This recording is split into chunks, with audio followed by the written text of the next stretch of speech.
Welcome to the E Method, where we bring in successful people and talk about how they got to where they are today by being ordinary people like you and me. My name is Andres Estrada, and I'm joined by my co-host, Marco Panduro. We started this podcast because we wanted to have real conversations with people who are currently building something or who've already built something meaningful. We bring in builders, founders, and operators to talk about the mistakes they've made, the advice to give to their younger self, and how they think. If you're looking for better questions to ask or how to start your journey, this is the place for you. So today we have David Sarabia. Now, David, introduce yourself. My name is David Sarabia. I am originally from New Mexico. I've been here for since 98, 99, before you guys were probably born. Mm-hmm. I got here through my initial career in law enforcement. I was placed here first, and I got married here. My kids are here, and that's pretty much why I've stayed. Is my family is here also. My extended family is here. We're all originally from New Mexico, but we somehow all ended up here. So I've been here since then. I've left for work several times in my prior career, but I'm here. I'll be here for a while until my kids are probably out of college, or maybe one of them's in college, the last one, and then I'm out. Yeah. Where do you plan to go? I kind of want to retire early, fully retire early, and Yeah. I love Mexico. I'm there a lot.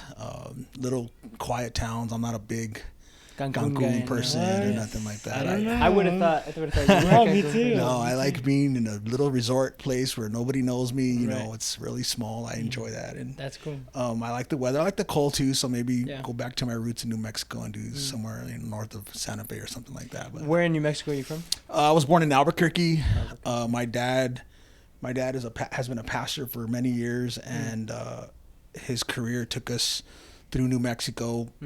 We are actually in El Paso. That's how we found out about El Paso, I believe, because he was at a church here in El Paso too. So I'm familiar with the region, or my family's in the area, so I've been here, I could say, all my life. I consider myself an El Pasoan at this point when you've been here for that many years. So Yeah. but yeah, I mean, I graduated in New Mexico in a little town called Deming. Yeah. Yeah, Deming, New Mexico. I got lucky there. I think I had a really good job. Yeah. You know, for 3 years, starting as a sophomore, I got a really good job.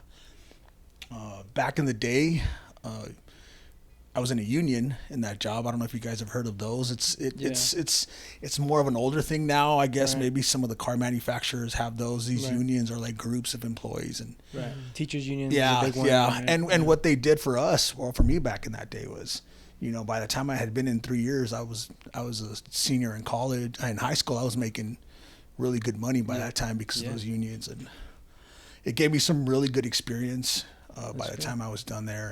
And What made you want to start working so early? So early in you your know, life? I think growing up, you know, we didn't have a lot. Okay. We didn't grow up with a lot. I wouldn't say we were poor, Mm. but we did not have a lot. My parents, I remember, they struggled.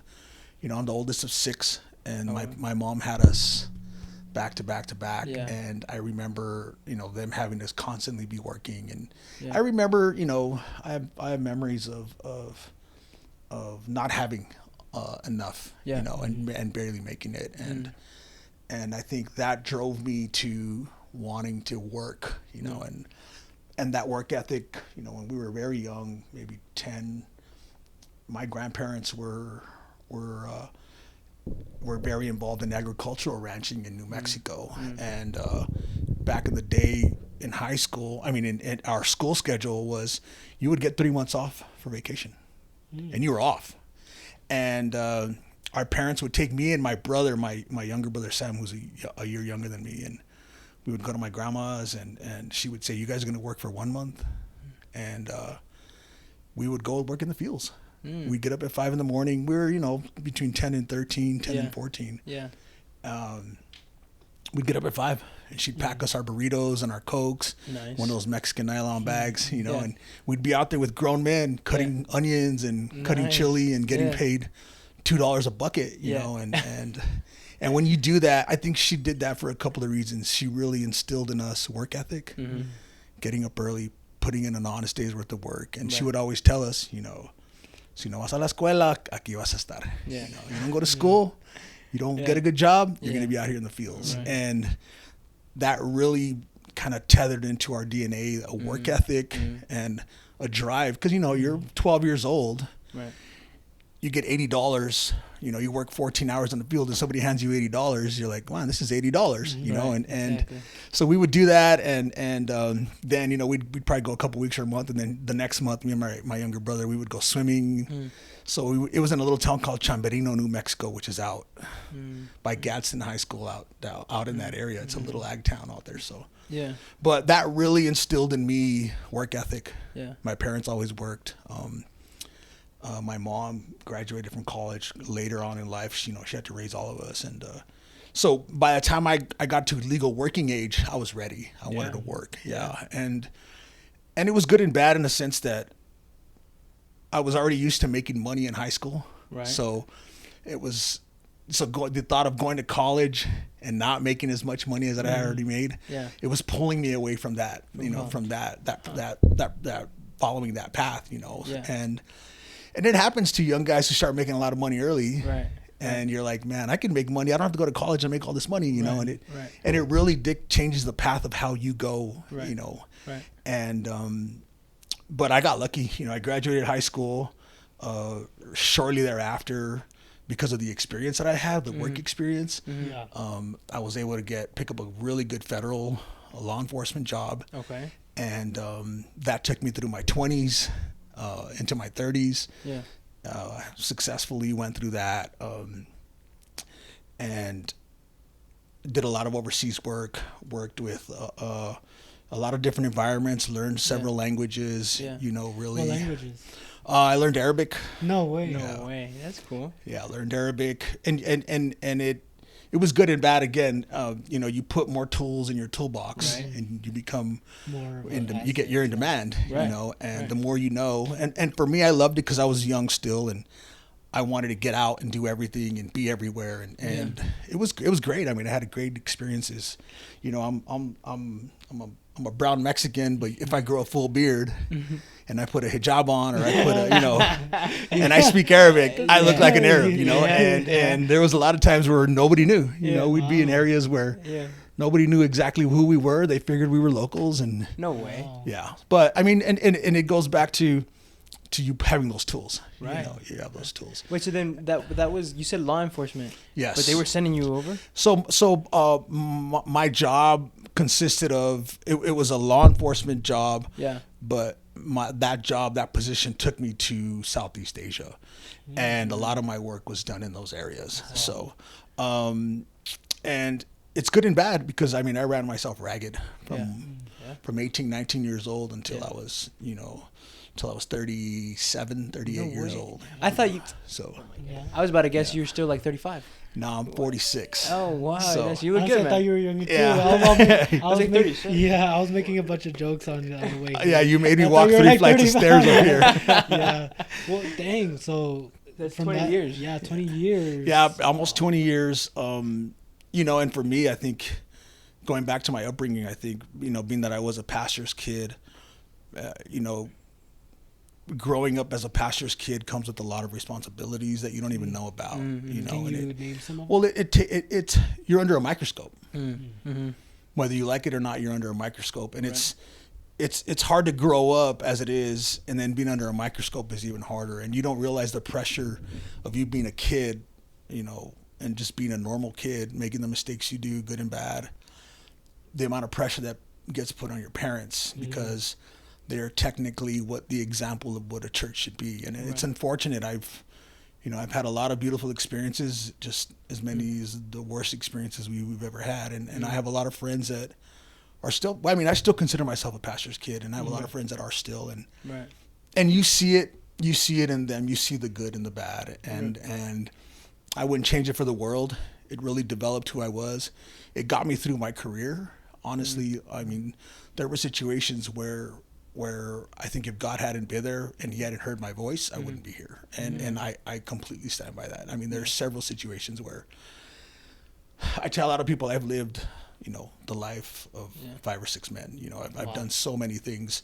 And I think my walk with God and my relationship with God, not a religion that I followed or something that was given to me by a man. I think my relationship with God is what really has structured who I am. Right. And we're not perfect, No. we make mistakes, but at the end of the day, I think that's really my relationship with him, and the things that I've been through guide how I operate personally, relationally, Right. Professionally, in my development. I really feel like I'm here for a reason, and I have stories for days. And I'm not about, Marco, I haven't really ever shared. I don't share a lot of things, I don't one like. story I've heard from him. Yeah. The whole time, like the years I've known him. Yeah, and I mean, I'm not the kind of person that likes to be, I don't bloviate, or I don't really like to do any of those things. If somebody asks, I'll share. But well, I'm gonna ask now. Yeah. Out of the 20 years, what is one of the biggest lessons that God put you through? That would you say you learned from God in those 20 years of working in that field of the law enforcement? I think other law enforcement can speak for this, is, you can get all this training, you can have all this experience, you can have the high-tech tools and the most expensive equipment, you can have all of the technology in the world, you can have the all-star team backing you up, and something out of your control will cost you your life, or the life of people next to you, or the life of people that you're trying to take care of. Yeah. So there has to be a level of trust, especially in some of the work that I did, where there were so many uncontrollable variables of where we were at. We were in a place we weren't supposed to be. People didn't want us there. Right. Not one person. Thousands of people didn't want us there, And you can have all these things around you, and it can go wrong in an instant, Right. And for me, I think the biggest takeaway I can say that I gleaned, or that stuck to me and that I learned, was just having trust in God. Like, you cannot say that you trust God until you are in a moment where your life can be taken like that from you. Right. Wow. Where you're literally sitting in a situation where you're probably going to be next, Right. or you're in a situation where if you had been sitting here, It would have been you. it would have been you. Wow. So when you get put in those situations, you start to trust God, Right. and you start to understand what that trust is. Or you go the opposite realm, and you go to the opposite end of that spectrum, and you say, well, I don't believe in a God, right? If it's going to happen, it's going to happen. And people have a right to believe and understand those things. But, even here domestically, when I was here, I went through some situations where in my career where, man, it was life or death, and if I completely believe that, and I would go back and look at similar situations where the person involved or the people involved died. And I think that the common denominator for me in those situations was that God had a plan for me, and that I trusted in him, Right. And towards the end of my career, when I was in Southeast Asia, as a civilian working in these areas, I would get attached to military teams because I couldn't be there under any other circumstances. That was the only way I could go in and do my job. Right. And the last teams that I was working with, I remember, it wasn't a joke, but they would say, "Where's David going?" Like, and who's he going to be with? Because like I wasn't overly pushy, or I didn't vocalize my faith. I've never been about doing that. I'm more of an actions person, of showing people, hey, like, this is why you got through what you did, because God did that for you, And I never really verbalized. I mean, people knew that I believed in God, and they knew when things would happen, I would tell them. We would sit down and do these briefs, and then you would take a breath, and then we would really talk about how we felt, you know, and I would tell them, like, man, like, God was right there. Like, God was right there. And that was my thing, and they started to kind of say, like, I want to go where he goes because God's with him. God's that with was him. kind of like their thing, and But yes, answering your question, I think it really reinforced my belief that there is a God, that God is real. With him. And number two, that if you trust him in the good and the bad, he's going to be there for you, and he's going to have his way in your life, and I've been in situations where I could have very easily said, there is no God. I've seen things and been a part of things where you think God is not involved in this. There's no way that God would allow these things, and things happen, where you start to question that stuff. But I think that there's an undeniability about the things that I've been through in my life that really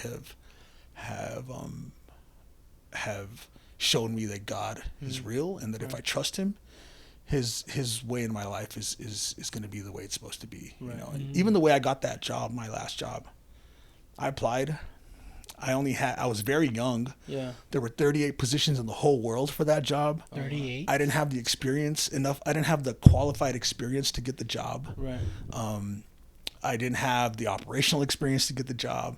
Guys that were applying were men that had been in doing what I was doing and more for many, many, many years. What was the job position? So I was, without getting into too many details, it was with the State Department, and I was an advisor. I was a foreign policy advisor for the State Department, is what you could say it was. Okay.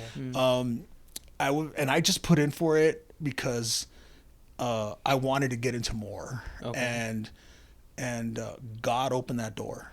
You know, He really opened that door, and really having that thought process of God opening the doors for you is what's got me where I'm at. You know, and a lot of the times I'm in meetings and I'm in places. And I've been in situations where I'm like, I shouldn't be here. Right. I don't have the experience to be here. I don't have the money to be here.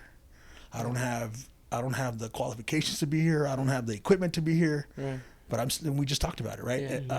I'm here, but it's because God's grace opens those doors for you. Right. You know. And, but you have to allow Him to. Well, I think through. the way I see this is I talk to a lot of people who are struggling. You know, say financially. You know, and I hear them speak, and I think, yeah, God has all these blessings for you, but you got to get up in the morning. Right. Exactly. And you got to go knock on, God has all these doors that He's going to open for you. Right. But if you don't go and knock, I mean, that's the way a door operates, right? If God tells you there's a door right there, you can't stay sitting on your six, like you say, on your butt, and expect God to open that door for you and for Him to help you walk through it. You have to get up in the morning and you have to go knock on these doors, and I see opportunities as doors, and I get approached all the time for different stuff. And my thought process is, okay, God, this is a door.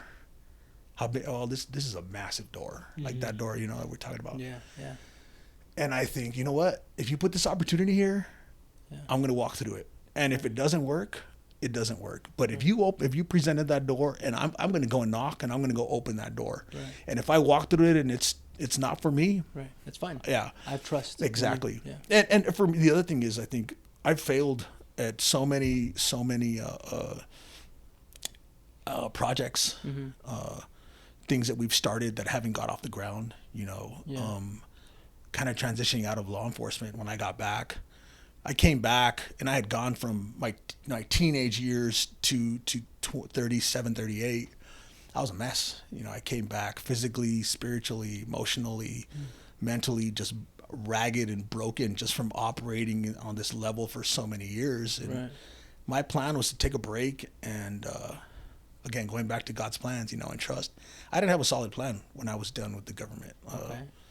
When I decided to separate, before I decided to separate, I was going to contact one of my classmates who's a chief here domestically in the U.S. He said, "Come on, I got you a job. I got you a good job.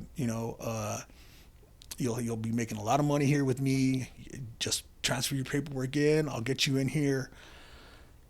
And I came back, and I was just like, and I went and I sat with him, and I rode along with him for a while, and for about 2 weeks, and it just wasn't for me anymore. I was done working for Uncle Sam, the red tape, and this was right before it started to get really, really political. Like everything that everybody did was being politicized, right? It wasn't like that yet. Right.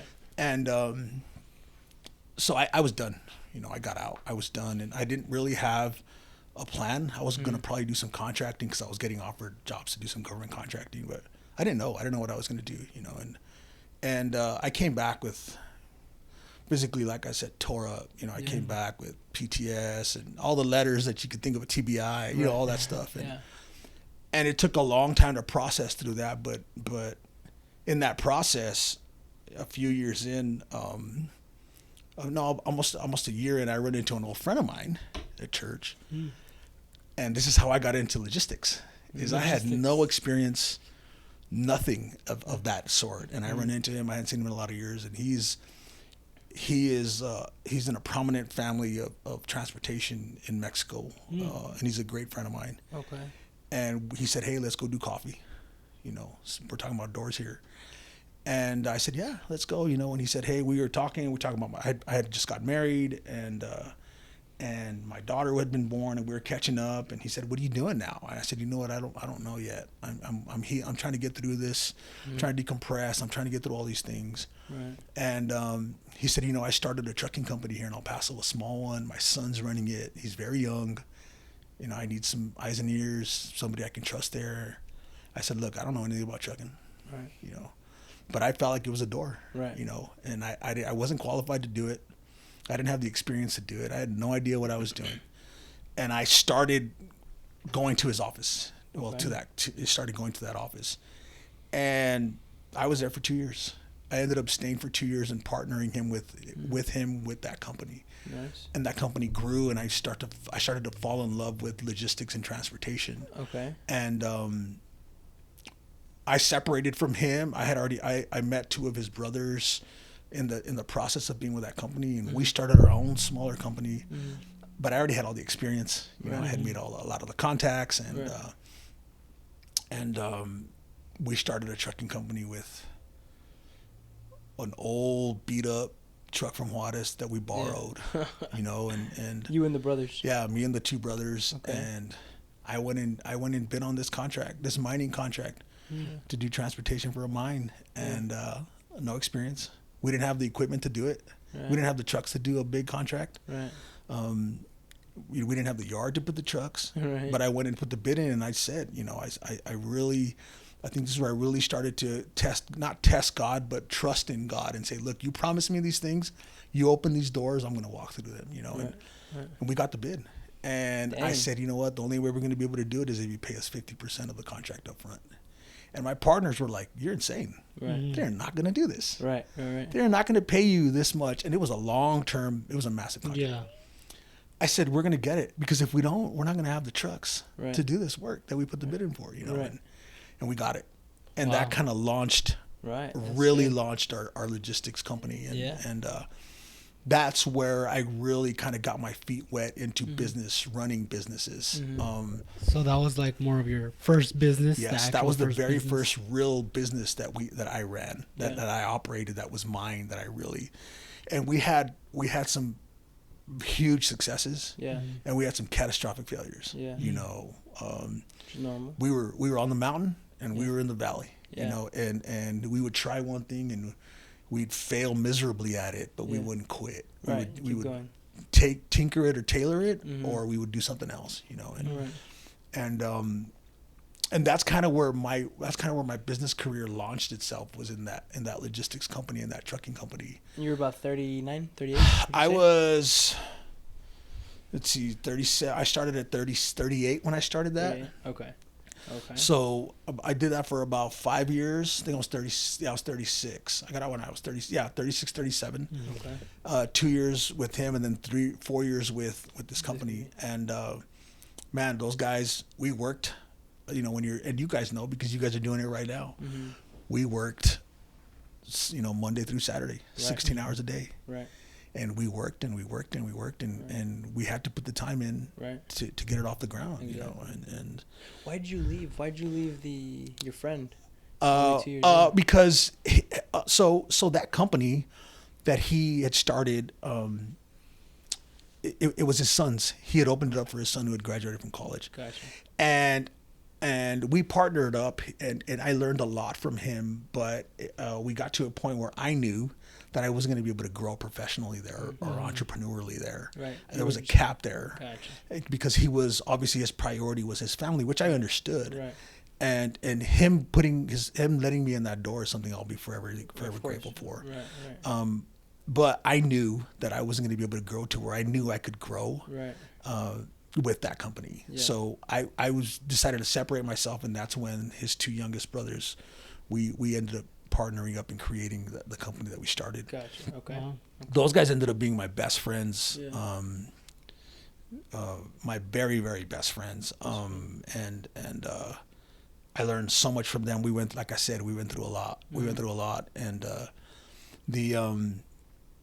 that I ended up splitting from that company to start my own on my own. Okay. And right at that time, my very best friend Victor, he passed away from prostate cancer at 44. Damn. Yeah, this was 3 years ago. Wow. Damn. And you know, I learned so much from that experience, and this is something that I want to tell you guys about. And I want to share with you guys because it's something that I learned. You know, we put so much of our heart into that job, and he had 2 very young daughters, and I had a young daughter too. And I remember we didn't get to spend a lot of time with our family, and it's because we chose getting this off the ground as opposed to spending that time thinking that we had all this time to live. Right. Yeah.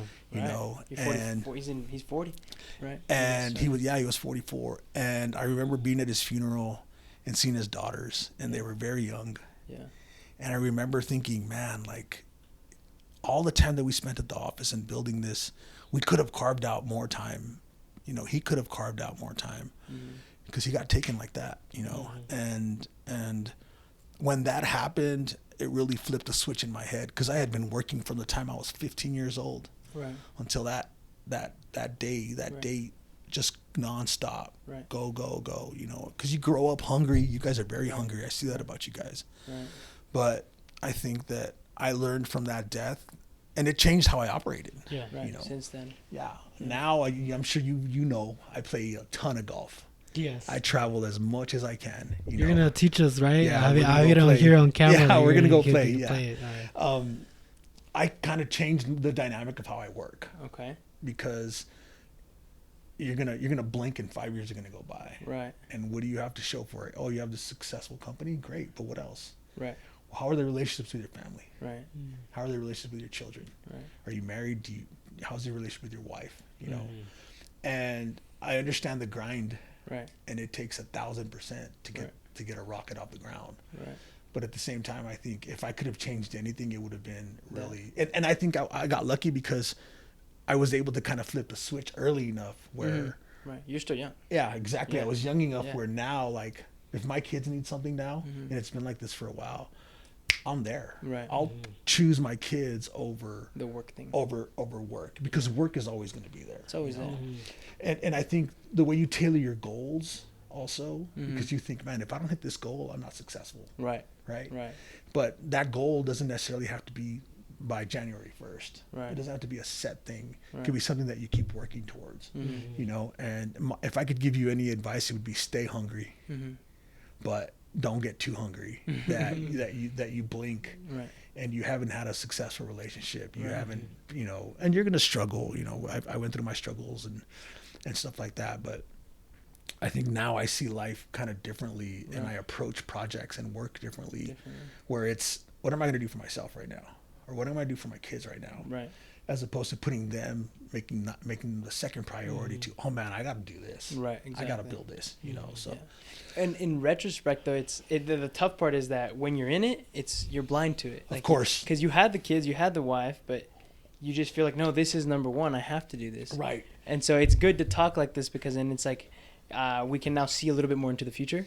Where if we follow this advice, maybe we can realize it in our 20s or 30s and not miss out on certain things. And there's it can be done, believe it or not. I mean, I love that you guys are I follow you guys. I mean, you guys are hungry and I love that. And I've learned that you can be hungry and you don't have to live in a one-dimensional world. Like Marco, you're in fitness, you know, you do all of these other things.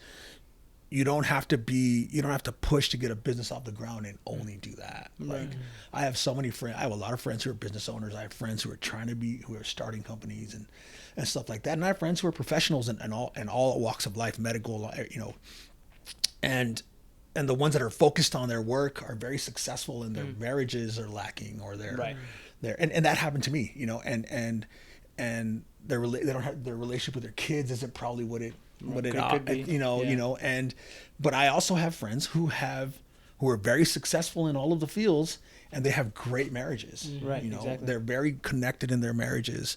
One of my mentors and the guy that I look up to the most is that he runs a very successful company. Yeah. And this guy is engaged in his company all the time, but he's also engaged in his family. And you may think it's a lot of work, Right. but if you set it up, it's Right. not. Right. You know? You have to It plan might take for a it. little longer. Like it might Exactly. take a little bit longer, but it's worth it because what's the point of you get there faster? But the reason you got there faster is because you cut off pieces of yourself. But once you're up there, you can't share it with anyone else. And that's a great point. That's what my mom used to always tell me, Mijo, you're gonna have all this money and you're gonna die by yourself.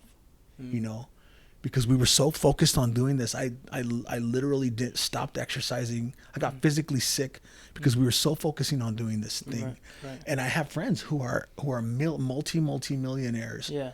who work their whole lives to have all this money and these things, and they have no relationship with their kids. Right. They're not married. Right. They're by themselves. Right. And so it's important if you can cultivate and develop that balance Yeah. right now.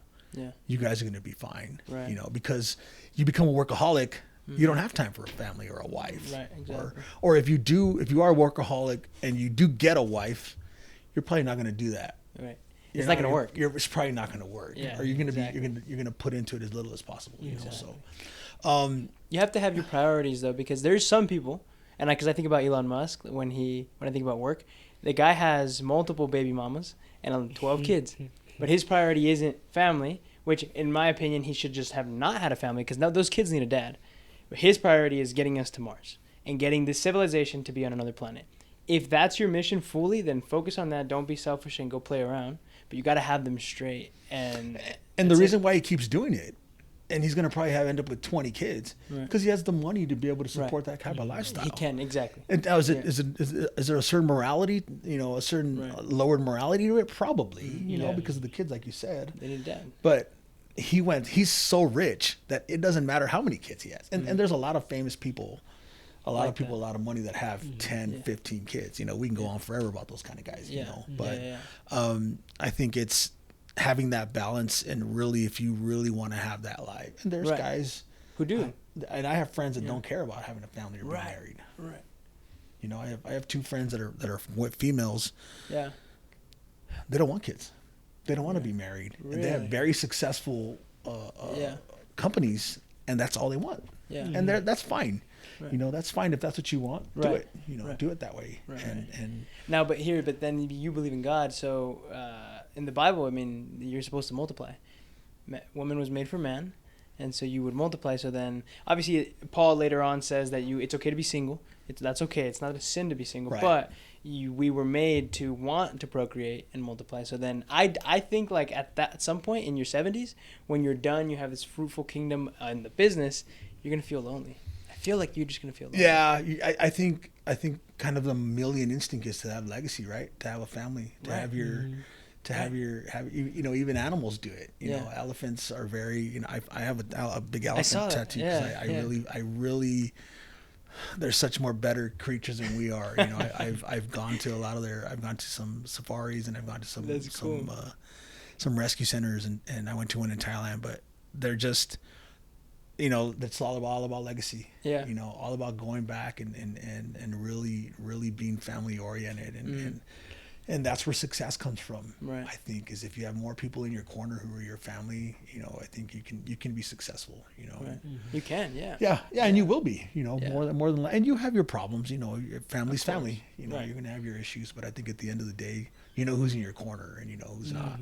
Who's gonna back you up. But Exactly. so yeah, I mean, I did that.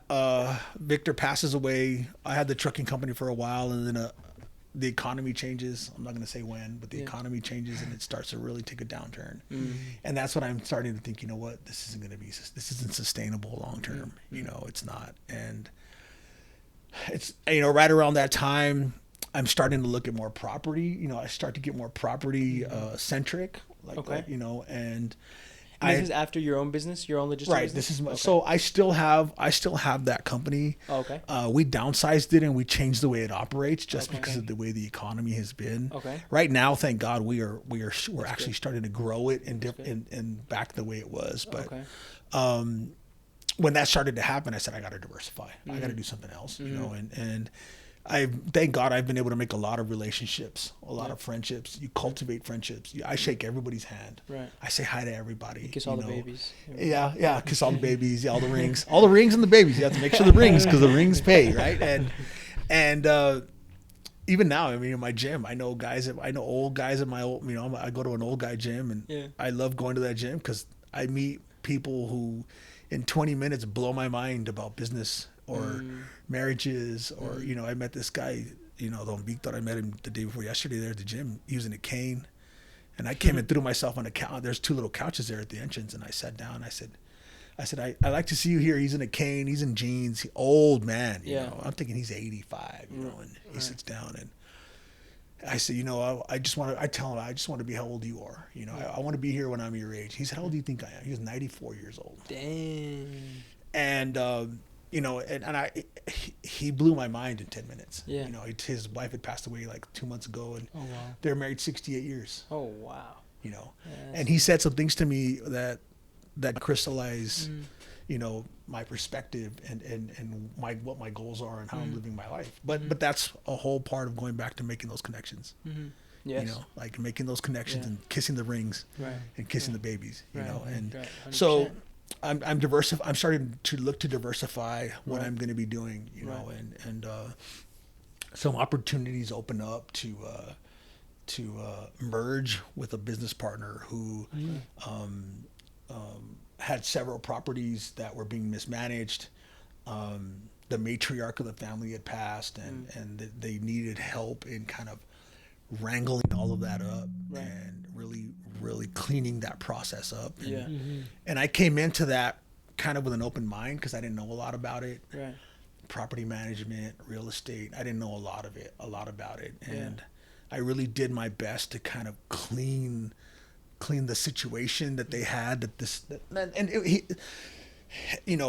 matriarch of the family had been doing it for so many years in the old school way that it was, and the, his legacy had, they were very engaged, but he was the type of man that didn't allow or didn't want anybody else involved. He handled everything on his own, so he's gone, and now it's like, what are we doing here? Right. So everyone's got to figure out his systems and stuff. Exactly. And what happened all these years. And so I stepped in really with an open mind, really wanting to help out ground level. And that's where the door started opening. The door started opening. Nice. And it was something as simple as, well, we're going to clean the yards on these properties. And I'm going to get somebody to clean the yards on these properties. And then a real estate agent came and said, hey, you do those? I need somebody to do those for 85 houses that I have. And I said, well, what do you need to do that? Well, you need a crew and a bond. I can do that, right? Yeah. So there's another door, that door started opening itself up into now doing, renovations and property and rentals, and doing property management on the structured end, and that's kind of where those doors started opening up, and that's what got me where I'm at today. And I feel like I've only been doing it 2 years. 2 years? No way. Maybe 2 years, maybe 3 years, maybe, I think so. but because of the relationships and because I keep my eyes open for something. What do we need to do? Oh, this is all we need to do this. Okay, boom, and I feel like if I treat, if you pay me to clean a yard, I'm going to do it the best I can. Right. Of course. And you're going to, and I do this in everything that I try and do it in everything that I do. I want to do it the best that I can so that if the opportunity comes for growth, you think about me. Exactly. I'm going to call you back. Yeah. Yeah. And on the property management end, that's how it started. Was a real estate agent for a property that we were selling asked me, hey, I have these jobs that I need to get done in these properties that are either being sold or are not being sold, and the company that I have is so backed up that they're not doing it. They don't have the ability. So I saw an opportunity. I saw a door there, and I said, hey, what do we need to do this? And she told me what needed to be done, and we did it, and it kind of launched that end of that, of that. And, so is that its own company, the management? Yes, the property management is its own entity. That's specifically what we do. Yeah. Now I'm working on the contract for, a huge corporate contract that we're trying to get that I'm not equipped for. probably not qualified for, Yeah. right? But I fully believe that we have the ability to do it, and God's going to give me the favor. Right. And we're Especially gonna because he get it. presented the door. Obviously, yeah. He presented the door. And the way those opportunities come to me is and this is where I feel like God's favor is over my life so much, because a lot of the things that I have that I've gotten or that have been given to me, I haven't looked for them. He's known the desire of my heart. But if you had told me I would have been doing this, I would have said, not Yeah. in a Like, no million way. years. Yeah. Yeah, Right. you know. So what would your advice be to people that they just feel like they're not seeing those doors there? I think, and that's a great question, Marco. I think that I live my, everybody has a perspective and a perception. Those are two different things. And if your perception of your life is negative, it's you wake up in the morning and what hurts today? Right. I don't have money. I don't have a running car. Yeah. I'm not healthy. My Right. kids are sick. Right. If you wake up and that's your perspective of your life, Right. then that's what you're going to manifest. Right. You're going to focus on what you don't have and what you aren't, Mm-hmm. and what you're not living with and what you can't have, right? And that and what does that do? That molds your perception, because then you start looking at things and you're not seeing opportunities. Right. You're because you live in such a negative, I don't have, I can't have, Right. I won't, I can't get this mindset, that you're not thinking about. You're thinking about it, but you're not looking at the opportunities because you don't have the Right. perception to see that. Right. And for me, I think I'm always surrounding myself by people that have the same mindset. Right. Number one. Right. Number two, when I get up in the morning, I've had 9 or 10 surgeries. Yeah. I get up in the morning and if everything cracks and pops and Yeah.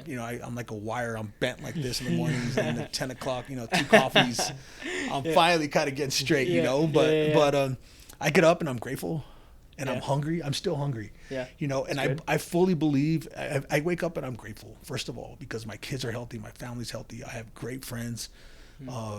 I have great people mentoring me, great people that have come in my life. And so I wake up with a grateful heart every day, even when things are bad, even when things have been very bad for me sometimes. I still wake up and I'm grateful. And now I've been doing it for so long that regardless of what's going to happen that day, I'm going to be grateful in the morning. There you go. And that's how I start it Yeah. every day. That's very good. And I think when you live that life, you're grateful for what you have, the hunger for what you want. It changes how you look for that. Right. Because if you're just centrally focused on, I need to have 1,000 of these, and you're only focused on getting 1,000 of these, you're only gonna focus on one or two processes to get this, right? As opposed to you being more open-minded to get those. You're gonna see other opportunities and ways of how to get these. How to make it happen. Exactly. Right. But it's all through God. So if you're only focused through being broke, and you're so desperate in trying to get money that you're so focused on doing something, so centrally focused on it, you don't see the opportunities that are around you. Right. You don't make the time to meet somebody who can probably open another door for you. Exactly. Exactly. I have friends that are calling me looking for jobs, and they're not actually asking me for a job. They're just saying, "Hey man, I'm working here, I'm not happy," And the first thing I tell them is, how many people do you know that own companies? Where are you spending your time at? Are you at the bar? Are you at the club? Right. Are you going to meet a business owner there? Are you going to meet somebody who's a CEO, a CFO, a manager? Honestly, a manager of a McDonald's can change a kid's life. Right. Yeah. All right. And if a kid walks into a McDonald's and applies, he's probably not going to get the job. But if he meets the manager and talks to him and says, "Hey, this is who I am. I'm looking for a job," that manager is probably going to pick you Right. out of all those applicants because you reached out and made that connection. Exactly. And the stories I hear where it's like, people might think, oh, it's because I'm too good for them when they have nothing at all. But then it turns out that one manager he owns that McDonald's and like 3 other McDonald's, and you just never know who you talk to. And it starts there. Yeah. You start with the manager, and then maybe you meet his boss. Right. Exactly. And then you're in a circle where there's more of those doors that are presenting themselves. Where you're like, I shouldn't belong here. How did I get here? I don't belong in this room. What the heck? Exactly. But it's because you were open to the opportunity. Exactly. Go ahead. It starts with being thankful, like you said in Yeah. the morning. You have to have they call it like being optimistic and stuff, right? But it's about being thankful and grateful that whatever it is that you have, it's God's. He's lending it to you. Yeah. So be grateful that you even have what you have. Yeah. Yeah. And you're not, and I know we're being real about doors and all that, and it sounds, people might say, oh, but you don't know my life and you don't know what I've been going through, like. But I think if you know, the connections that you make, I think God opens those doors. But if you're going to stay home, you know, if you're going to stay home and complain, how are you going to make those connections? There's no doors. You know, you're not going to find doors doing that. You know, or at least all the doors that are at home, you've already opened them. Right. It's like you've already exhausted all those. Because even, you know, you can have an exemplary education, and I know people that do, who have minimal jobs because they weren't willing to put themselves out there in the network. To get that work, you know, and I know people that don't have the education that they have, but because they went and knocked on all these doors, you know, because they saw them, and I feel like God puts them in your in your path. Man, they're doing things, you know, that they would never thought they would have been doing. You know, and I operate that way. You know, when I got hired in my law enforcement job, I was very, very young. They weren't hiring people my age when I got hired there. I had to go through a special board and do some things. I wasn't supposed to be there. You know, but because I went through it and I applied and I did the interview process, I did 2 interviews and a board, and I thought, you know what, even if I don't get this, I have this connection here where I can use this, you know, and that started for me very, very young. And now I think, going back to, again, to circle back to what you said, Marco, I think you have to change your perspective and you have to change your perception. That's good. Because if you're walking around looking for pennies on the ground, you're not going to look up and see dollars. You know? And that's exactly what it is. You know, if I have guys that work for me who want to start businesses, and I'm all about helping them. And you know, one guy that does a lot of my outdoor landscaping for me, he wants to go out on his own, and I said, hey, the only way you're going to do that is knocking on doors, physically knocking on doors. Go talk to shopping centers. Go talk to, you know, and he's doing it. He doesn't know a lick of English. You know, he's barely legal in this country. But he's legal. And, you know, he doesn't look like he's legal in this country, but he is, right? And he's now, you know, because of his work ethic and because he's taking those steps, he doesn't have the qualifications because he doesn't speak the language, but he's taking those steps. Man, he's getting doors open for him where he's asking me now, hey, can I go do this? Go do it, you know, go do it.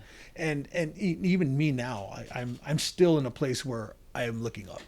I'm looking up, you know, because I don't think when I'm looking down is when I'm sad and depressed and thinking about, like, so my eyes are up. Gotta be up. You know, they're on God and really focusing on that and knowing that He's going to provide those doors for me to walk through in those paths. You know? There's a quote that I like that Alex Ramosi says. He's a entrepreneur, and he says, "There's most likely there is someone less qualified than you, less better looking than you, less smarter than you, that has 10 times more than you have because he was willing to knock on the door that you didn't want to knock on." Absolutely. And I believe in that. I believe in, you know, what's another quote? Talent can only get you so far. You know, talent, hard work takes you further than talent will ever take you. And it's the truth. You know, I even now I have projects that I'm working on that, you know, some sit on my desk that are folders, and they're just folders. You know, and some or I'm looking at them and you know, like I said, I'm 46. I have goals. I have a 10-year plan where you know, if God allows, I'm done, you know, and I think I'm still applying these little things. I still, you know, I just opened up a company like a week ago. And I'm back at zero in that company. Right. So I'm gonna have to do the door knocking. I'm gonna have to do, you know. And it doesn't stop, but now I have the experience. I have all these failures. And I take a failure and I don't quantify it or classify it as a failure. I take it and it's a block. So all my failures are blocks. And I stand on those blocks and I try not do those again. You know? And you're going to fail in everything. You're going to fail in your walk with God. You're going to fail professionally, personally. But you have to learn and you have to try and do the right thing. Get back up. And get back up. You know, that's the important part. And nowadays, I think now with social media, everybody we know is opening up something, right? How many people do we know that are nail techs and lash techs and guys are doing, you know, and I love to see that. But you know, and I'm very observant, you know, and I can tell you who's going to make it and who isn't. you know, pretty quickly. Yeah. And it's the people that are putting in the extra work, Right. you know, and that maybe, you know, they failed at this little thing, but they tweaked it, and now they're doing this now, and then and now they're just, you know, they just keep tweaking it until it keeps working. Exactly. Yes. And you just have to really stick to it and know that it's probably not going to work, but you don't give up. Yeah, you just keep going. Yeah, you just keep going. And you can tell because you'll meet people with fire, like this passion, and so when you can hear the hunger and the drive in their voice, you're just like, okay, even though they're brand new, they've never done this before, and they're 18, they're going somewhere. Yeah, you know. And I think a lot of it too is a young kid. Like, I mean, you guys, I think you guys are very young, but I think if you don't let failure, if you don't attach an ego to a failure, and you just stay hungry, it's gonna save you a lot of problems, because failure doesn't feel good. It sucks. And failure doesn't feel good. Yeah. And a lot of people who are trying to do this or are doing this, they take it personally. Right. And they stop doing it. Right. Or they just back off and do it halfway. Halfway. You know? Which still leads to more failure. Exactly. Or mediocrity. Yeah, exactly. Yeah. Or you never get where you want to be. Right. You know. So Right. you have to be humble enough to know that this is probably not going to work. And a lot of times it's going to cost you. You know, you put your heart and soul and your wallet into a dream. And you probably lose your wallet, right? And you're like, man, what am I going to do? I mortgaged my house for this taco truck or this food truck. Right. It's happened, right? Right. What do? You know, and I've seen people tank, and it's unfortunate it happens, but I've seen people come back from that. Exactly. Say, all right, I'm not going to let this setback hurt me, damage my ego. Like, I'm going to get back up, clean myself off, you know, and really take off and not stop. You know, that's the important part. You said when you put like your wallet, your heart and soul into something like all the way, you might lose your wallet. The key is don't lose your soul, don't lose your heart. Like, that's what's going to keep you in the game. And it's about staying in the game, because you'll be able to improve and keep improving. And now then you see a lot of young people. So social media has its pros, where now it's like you might get more motivation. Well, if they're doing it, maybe I can too. Right. But it also, I don't know if you've experienced it if you're on social media, but you'll also get people who fake it, making it look like it's very easy. So then new people come in thinking it's going to be all glamorous and awesome, and they get into something that is a lot harder than it seemed, and therefore the quitting is a lot easier, because it's like, never mind, I thought it was going to be easier. And and I mean, it's easy to get on Instagram and see the guy with the Ferrari, and he's 23. Like, hey, man, this guy made it. You know, this guy made it. But I think, I just learned this. You know, I have a 14-year-old and an 18-year-old. My daughter just graduated, and my son's going to start high school this week. But when I'm with them when we're in my, you know, when they're traveling with me or we're in our car together, I see them quite a bit now, and I get to have more time now that my daughter graduated. And my son says there's this thing called LARPing, so I learn a new word from them every. See, I don't even. What's that? It's creating a persona of being somewhere or doing something and you're not there. Oh, okay. You know, it's called LARPing. Okay. So, and I learned something new from my kid, like all the lingo, the new lingo. Yeah. You know, Yeah. that tells you guys aren't as young as you are, as you think you are. But Oh no. it's kind of sad, you know, because you know, in my day we had nothing. You know, all we had was a handshake and a door knock. You know, and now, man, you just gotta put a little money in Instagram for your car wash detailing business, and it'll send itself out to 20,000 people, and it's marketing for you. You know, so and I think it goes back to being realistic. But I think if I could give anybody any advice, it would be this: if you're going to start a business, find somebody who has started one. And find somebody who's started one and has failed, because you're going to get both perspectives. Right. And find somebody who has been through all of it. Right. You know, you're not going to glean a lot from we're not going to glean a lot from Elon Musk. Right. He's in a different level. Yeah. We're going to glean something from somebody who's in this area, who's probably doing something we want to do, or has a business and I think that would have saved me a lot of the heartbreak and the heartache that we went through, because we were like just trying stuff out. You know, we didn't have that much business or entrepreneurial experience. You know, and if you're going to start a business and you're young, especially if you're young, you don't have a lot of money, which nowadays you don't even need a lot of money anymore. Like I said, you know, you need an idea and a dream. You know, and if somebody wants that, they're gonna go and get it, and then you can get, you know, and it's amazing that can happen now. Right. But I think if you're going to do that, you really have to set the foundation Yeah. That's good. and get it done right. Find somebody to mentor you to do that. Otherwise, you're gonna fall and fall and fall. And if you're not willing to look for somebody smarter than you in what you're doing, then you're gonna keep trying it on your own, Right. and then you're gonna keep failing. Right. And I really think if I'm the smartest person in the room, we're gonna go as high as my intellect. Exactly. I always think that. Right. I've always operated that way. If I'm the smartest person in the room, we're gonna go this high. Right. Or and you can apply it to if you're the richest, that's Yeah. it. You're not gonna be able to Yeah. go farther than that. Yeah. You don't want to be the richest. Yeah, exactly. smartest. And for me, I mean, and I wanted to go back to something you said about when your wallet, your heart, and your soul. I've seen people put, only their wallet in, and you can throw money, millions of dollars at a concept, and if your heart and soul aren't into it, Right. they're not going to do well. Right. They're probably not going to be successful. Right. So it's important to have those three things, and really, especially coming from a small business perspective, having Yeah. those things. Yeah. That's good. 100%. Now I think we have like a couple minutes left. Do you want to ask any final questions before we go ahead and? Yeah. Well, right now the main thing I was curious about is how many businesses. What is it that you're doing today? What's your main? So I thing? have a logistics company which we do trucking, Okay. brokering, Okay. and warehousing. Okay. So we have the trucking division of it is really small. We really downsized from that a lot because of the cost of fuel. Okay.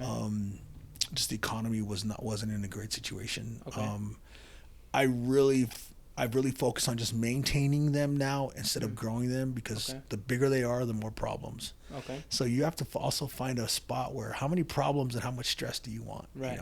So I have that, and then I have with a business partner, we have an equipment company. So we rent like containers, storage containers. We rent dump trailers. Nice. We rent shipping containers, stuff like that. And then we have the management company. So we do. So we maintain for real estate agents. Their listings and stuff. Their listings, right? Their listings. And then, for example, if an inspection comes through and it's minimal repairs for a sale to be completed, You or guys can do those too. we come in and do them for the agent, or even something is. Here's another thing, and maybe I shouldn't say this, but I'm going to say it because I have the job. You're an agent, and there's a smoke alarm going off at the house, or an emergency alarm going off at the house, right? The entry alarms. Yeah. If the police go out, there's a fine there if they go out after the second or third time. Oh, really? So while we have our agents call us to go do it, and we charge a premium, but we don't charge what the fee would be to go turn it off, because a lot of these homes are not occupied, and if the alarm system goes off, Right. and the police have to go out, and it's the alarm only. If they go out after 2 or 3 times, I think there's between a $400 and $1,000 fine, depending on where it's at. Yeah. So we found that little niche Right. where we get the call now, Right, and that's we good. go and turn off That's that. Because before when I would do showings, it was like crap. If there's an alarm and I didn't read the instructions, or it wasn't even on the instructions how to turn it off, I'd get pretty spooked. Yeah, and a lot of the times it'll be an animal. It'll be a window that came open. And if there's nobody in it and the alarm's going off, and the alarm company has to send the cops, and the cops go and it's a false alarm, Right. literally a false alarm, Yeah. you'll get fined. Damn. So, and I didn't know that until they asked, hey, do you know somebody that can do this? And I'm like, I can send somebody at 3 a.m. to turn off for how much an hour?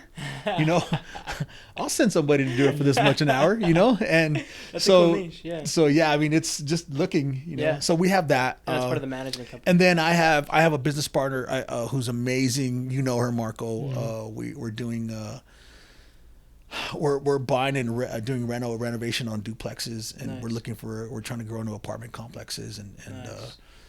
we're also going to probably start doing some flips here, which I need to get with you on. Well, we have been kind of on that, but so those are the things that I have going on right now. Very so, cool. yeah. Okay, so you're in logistics. Now then, the container one, where you're renting equipment, do you do like tractors and stuff too? No, it's pretty much just Bodas. storage. Okay. It's storage or material movement. So if Okay. you need, let's say, I don't know, there's a contracting company in Socorro right now, which is something that we have that's building, they're building a warehouse out there and they need Yeah. to store a lot of supplies that go on the inside, materials. Yeah. We rent them those shipping containers so they can use them as storage. Or you want to move, somewhere and you want to, you would use our shipping. We would rent you the shipping container. Or, Gotcha. you did a demo on a house and you need a dump to go and load it up with trash and get Yeah. it dumped. We rent those also. So Interesting. That's cool. Yeah. And your competition for the storage containers is pods? Is that they're big? They're huge. Yeah, But that's they're a kind of bigger ways- corporate. It's kind of that way, but ours is more structured towards like commercial contracting, Okay. more of the material storage, Okay. as opposed to like home residential storage. Yeah. We do have a couple of those. Yeah. I rent the church one, Yeah. so they can store stuff there. Gotcha. But That's good to know though, because Yeah. like we're gonna, for example, like on Fred Wilson on the apartments, what we're thinking is we're gonna be buying all our material in bulk. Either we get a storage unit. Where do we put all my stoves and all that Yes. stuff, right? Like that kind of thing. that's where that could work. exactly what we do. We that's have cool. so we drop 10 containers at a job site, Right. and they store everything from appliances to To the lumber, sheetrock, exactly. things So like we that. we do That's that. We good. do that storage for Yeah. it. So That's good to know, see, because we can talk to Miguel, because our contractors, they don't have the storage, but they were planning on storing it there, and we have the land for it, but we didn't personally have a contact for it, so we haven't looked into it. Yeah. yet. So that's good. we're here making connections. 100%. There you go. Yeah. See, Yeah. even though you know your friends, just talking about it, doors open. Yeah. Yeah. Yeah. Yeah, which maybe what we'll do is that we'll go out to lunch. The three of us probably. Yeah. I'd like. There's still more questions I have. Yeah, We let's unfortunately don't have time absolutely. anymore. But yeah, Absolutely. let's do And that. then we're gonna bring guests a year from now. So also, what new things you've learned, more stories as well. We're Okay. planning to do that with all of our guests Okay. and see where you guys are at. Actually, it's a select few guests, the ones we like. Select. So Alright. you are Yeah. on that list. Yeah. So like Rachel, we're gonna have Rachel back That's on in cool. 12 months after from her Yeah. original date. So then that we're going to see how much you've grown. And Yeah, there's some huge growth that's Yeah. happening. Thank God. And Yeah. There you we're- go. So we're we're gonna pushing. talk about that. Yeah, Yeah. because you'll get to look back 12 months. Absolutely. Like, let's see what I said 12 months ago, and Yeah. then it'll be the new one. Yeah. So it'll be good. Yeah. Yeah. But yeah, no, I'm good. I'm good. We'll save it for maybe next. Yeah, I had one more question I want to ask, but no, I want to save it till next year. It Are was you going to remember it? Yeah. He'll watch it. No. It's have a year to think about this question. I'm Okay. gonna say it now, but now I want you to answer it next year. Is if you can give your younger self advice, 18-year-old David, what would it be? Okay. And I want you to answer that next year. Okay. Fair enough? Yeah, you too.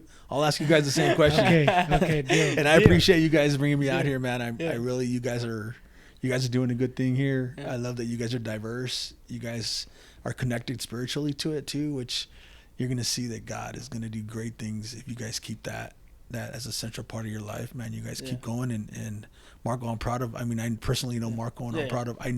When I met you, this is not you. But you would talk about it, right? I could hear you saying it, and it's coming to fruition, dude. Don't stop. Yeah. You too, keep it up, bro. good. There's a lot of us that are very proud of you and what you're doing. Don't stop. Keep it up, and we're here. If you guys need anything, we're here. I Yeah, appreciate that. I yeah. appreciate that. Awesome. Absolutely. Well, let me go ahead Thank and you, do the outro, and we'll go from there. All right. Next year, okay, guys? Yeah. So thank you guys for watching. Don't forget to like, comment, and subscribe.